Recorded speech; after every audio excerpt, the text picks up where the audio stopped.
and welcome to another episode of the Heal and Now podcast. This is one I've been really looking forward to sharing the truth about psychedelics. Now, when I say the truth about psychedelics, I can only share the truth about psychedelics. Um, I am a plant shaman in my own right. Being that, what does that mean?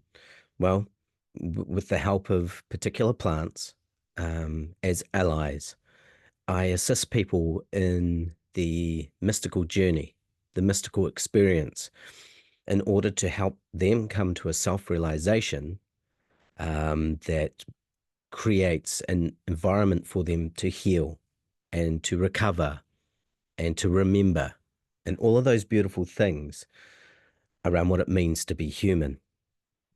And it's interesting, I guess the perspective is that the psychedelic can make you feel very not human indeed. And that is the very thing I feel that allows you to appreciate being human. And that's the main aspect I've come to understand, the thematic that turns up amongst everyone that goes on this intrepid journey, amongst everyone that takes up that courageous mantle to go into another dimension. When that takes place, there's something of the human spirit that really shines, really shines. And it's so interesting that, as I was saying before, it's feeling the non-human side of yourself that helps you to begin to appreciate the human that you are. That's the irony around it. That is the juxtaposition. It is the jeopardy that we find ourselves in. One of the things that I know, and before I go any further, this is in no way am I condoning or peddling or proselytizing for psychedelics. This is for educational purposes only. This information I'm sharing is just to educate you because all I care about is your safety, but also your awareness and your sovereignty. So I am not suggesting that you should do anything other than be yourself. Come from your strategy, your authority, be truly you, and you can't go wrong. So don't take my advice, don't take my direction. But in this podcast, we're going to be talking about the power of the psychedelic and things for us to be mindful of. This is educational in nature, this podcast, and that if you are considering the psychedelics, there are some things to consider that some people aren't talking about. And that is, in what way do you want to take or utilize psychedelics and why?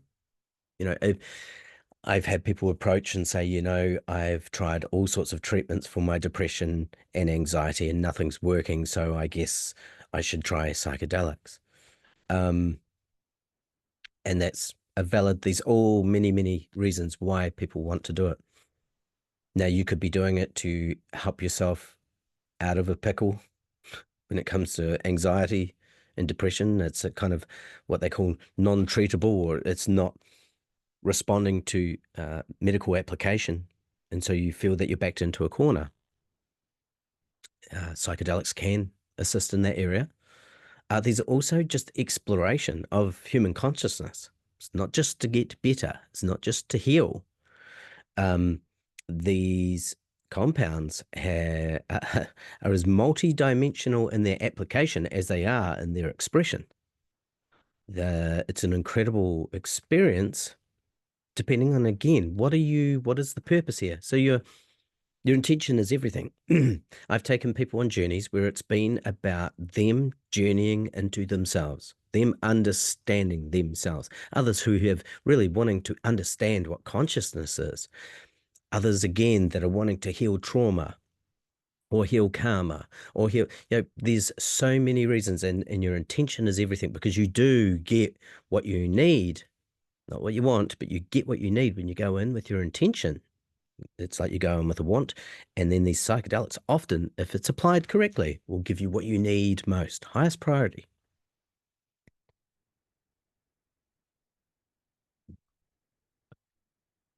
And so there's these three ways in which it takes place. The psychedelics there is, of course, the social aspect where people have, let's use mushrooms as as an example. Um, they've taken mushrooms at a party and people have gone, it was the worst experience of my life. Well, these things are going to break down the veil of the 3D matrix. So if you're going to a party and you're also at the same time breaking down the veil of the 3D matrix, I wouldn't expect it to be easy. Okay, now some people can do it. Some people are really built to handle that kind of pressure and that kind of psychedelic experience. They can do it in public. But again, what's your intention? Then there's another approach, which is clinical. Now, with the clinical side of it, what's generally happening is a very scientific approach to these compounds. So it's the compound, it's seen as a compound, not the plant, or definitely not the entity, as I'll talk about soon. What you're working with from a perspective of purely chemical compounds and the impact, direct impact they have on the human brain in the synapse and the firing of these how the brain then fires under the influence of these catalysts because they are a catalyst. They cause the brain, it's not the psychedelic that causes the brain to do anything. The brain is the cause. The brain is doing what it's doing. But you find tuning it through a catalyst. Catalysts create um, a certain environment for a particular response or reaction to take place. Okay, you bring in a catalyst and you get a reaction. And this is what happens. So the brain is literally getting triggered into a particular way of functioning. It's like rewiring the system to function in a different way. It's like hot wiring a car. You're not using the key as normal. You're finding a different pathway to get like a similar result. But it's not a very strong analogy there because again, the car's just going to drive the same no matter how you whether you have a key or not. But it's not the case with psychedelics. You really the whole idea of time is often out the door. Well, now you're functioning as a different being. And so having a good understanding of that the chemical compounds are being shifted, that's a clinical approach. Okay, you're shifting chemical compounds, having different reactions within the brain synapse, and that's a clinical approach. Often it's going to be looked at when people take the journey in the clinical way. There'll be a psychologist or psychotherapist, and they'll be approaching it from their standpoint, which is often, maybe a little bit philosophical with a whole lot of scientific. And then there's the third approach. So there's the social, there's the clinical, and then there's the third approach, which is the shamanic. And that's different again. And I tell you, I only really get to say this because I had a psychotherapist who's very, very open, and in fact, active in her own life when it came to energy healing. It was so great because she sat in on one of my sessions. She was a chaperone basically, or someone that was a safety person in that environment as I was taking this person as they were journeying, and I was there supporting them as they went on the shamanic journey. And she really saw the value in the ceremony, in the setting of intentions, in the rituals that took place, and the symbolism of them, and the mythology that was playing out. She said, and she interviewed me around it. She found it absolutely fascinating and saw how it's not just as simple. Saw the power around how it's just not as simple as taking a psychedelic. It's not that simple. I mean, if you're doing it to get over addiction or have self-realization or go into healing, it's always going to be very helpful to have someone assisting in that because it's such a deep realm that you're going into. It's such a deep place that you are experiencing. Having an anchor in this time-space matrix is very, very important. Now, often what you find with the shaman is they are also taking the medicine with the person that's on the medicine. So they're both entering into that realm. The shaman is with them in this realm in the 3D matrix, and then also with them in their hyperdimensional reality at the same time, because they are both partaking of the medicine that creates an opening of a door within the human psyche. You see, some would say, oh, it causes your brain to make you see things. I would say it is a catalyst where it causes your brain to access other information, deeper information, a broader band of information, a broad band of information. That's what it really feels like when I get people to bring their awareness to it when they're journeying. Really, you become more expansive. Time becomes dilated. And, this whole experiencing, the feeling you have is almost a communication. You could almost put it into words. But the difficult thing is with psychedelics is you can't put it into words. So my point in this first part, when it comes to psychedelic and the truth about psychedelics, is how are you going to approach it? Do you want to go this alone? That is the journey of the pilgrimage to here, right? Is the pilgrimage of the self, from the self to the self. And some are built and made and created to take that journey on their own. Okay, for me, I kind of did that. I have had great mentors and teachers and stuff like that as well. But really, when it came to their becoming a plant shaman and working with the mushroom specifically, that was something I approached the mushroom itself on from a shamanic point of view. You can see the difference here. I'm not talking psilocybin. I'm talking a mushroom. Okay, and this mushroom, when you look at it in its entirety, you can talk to it and it talks to you. Now that sounds like insanity, right? But it's a very different angle when you're coming from psilocybin, a chemical, to a mushroom that is almost personified. The angle is different. The mythology, again, the mythology around, yeah, so it's very Alice in Wonderland. And if you look at how we tell each other these stories, it's been something of times immemorial.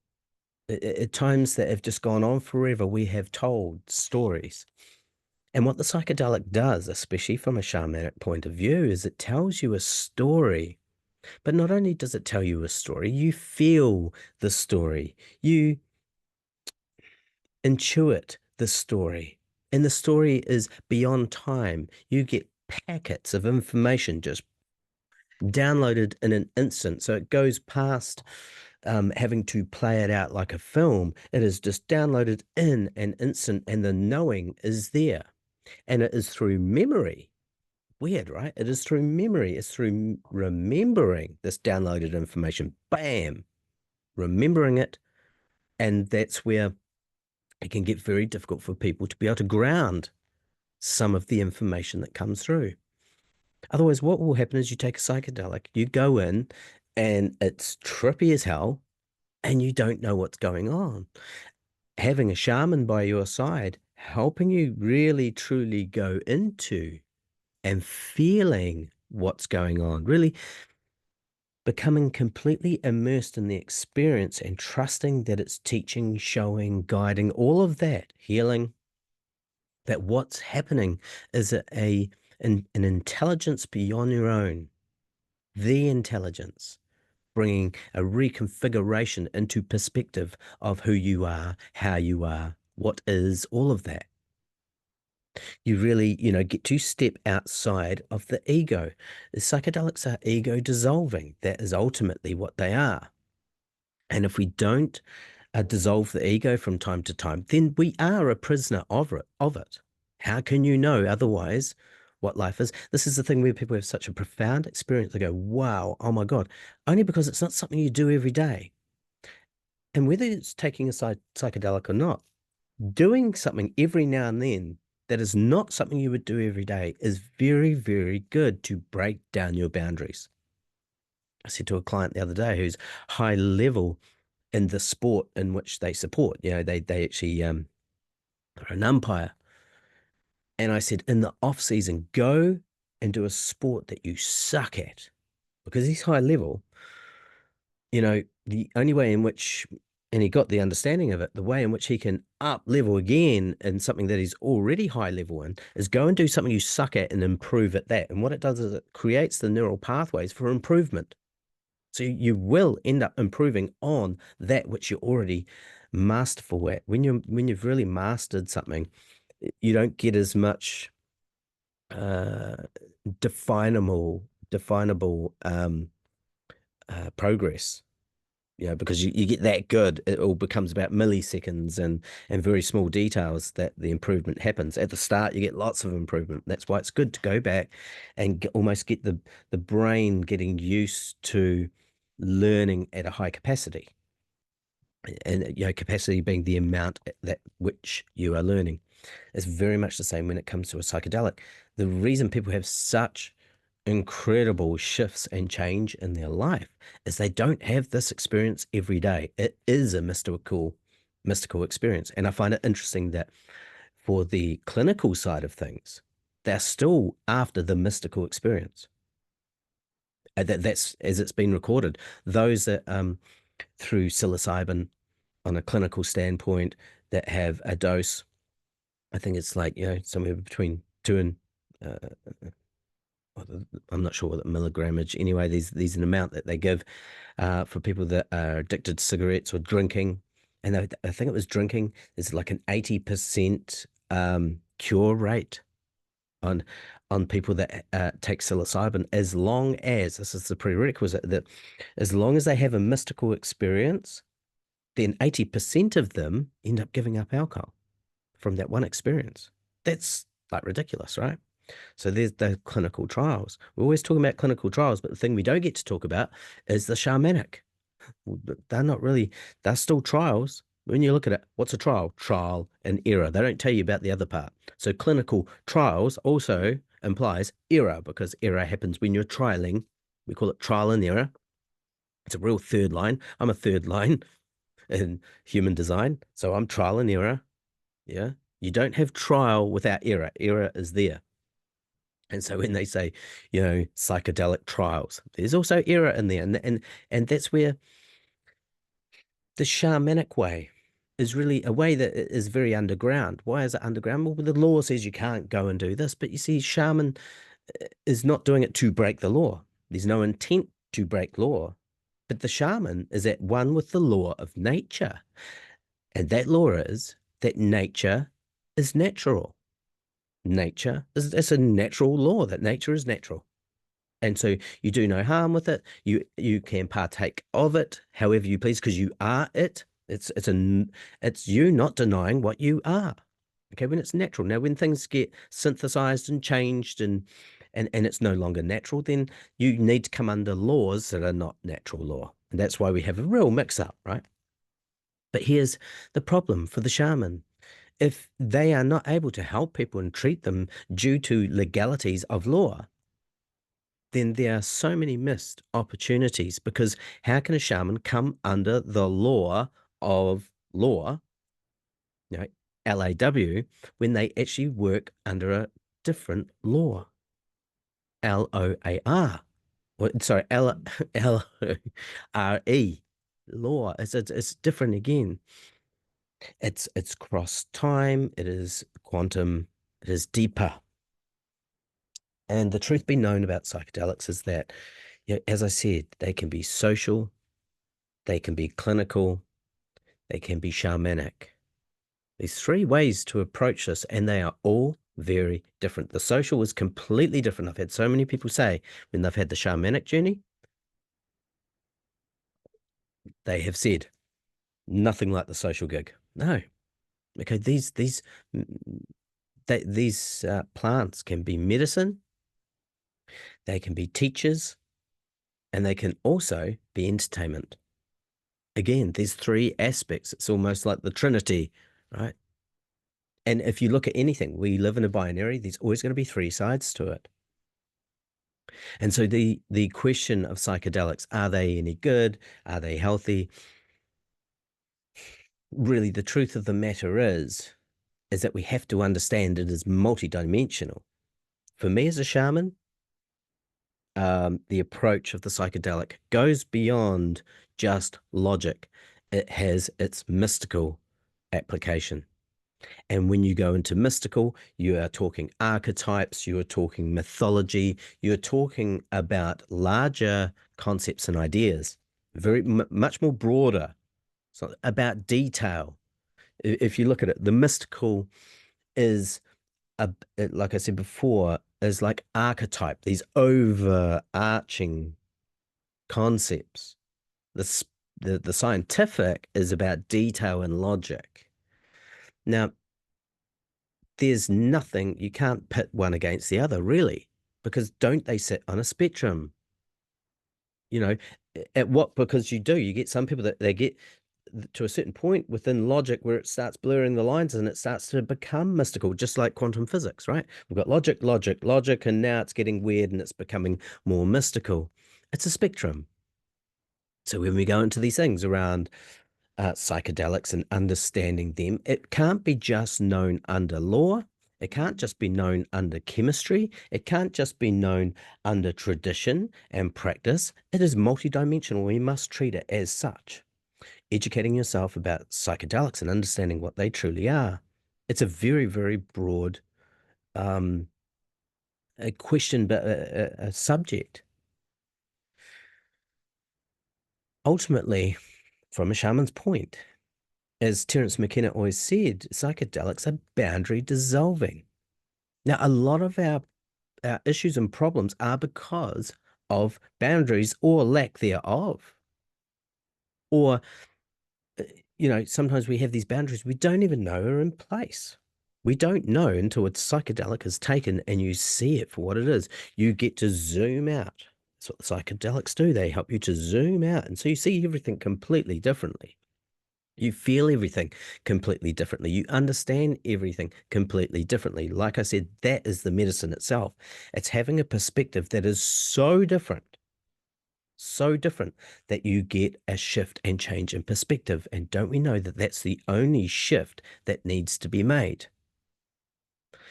It's like looking in the mirror, you've cut yourself shaving.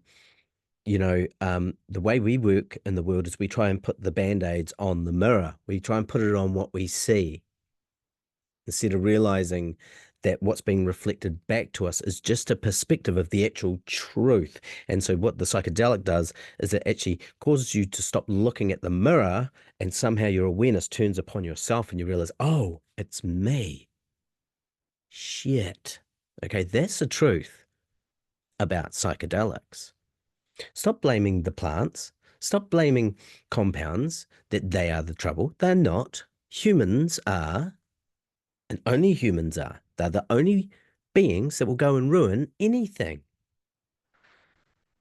Human beings are also triumphantly glorious beings, incredible, wonderful. It's a spectrum, right?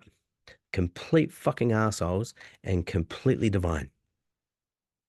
That is the truth of the matter. And psychedelics do help us get to that place and understand that place.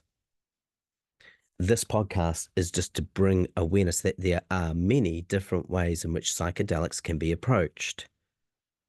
And we must approach them from that understanding that it is multifaceted, multidimensional. It's not as straightforward as this. If you're coming from one mindset, the only way in which it could be straightforward and true is when you look at it holistically. What are these psychedelics? Well, like I said, they're boundary dissolving. That's what they do.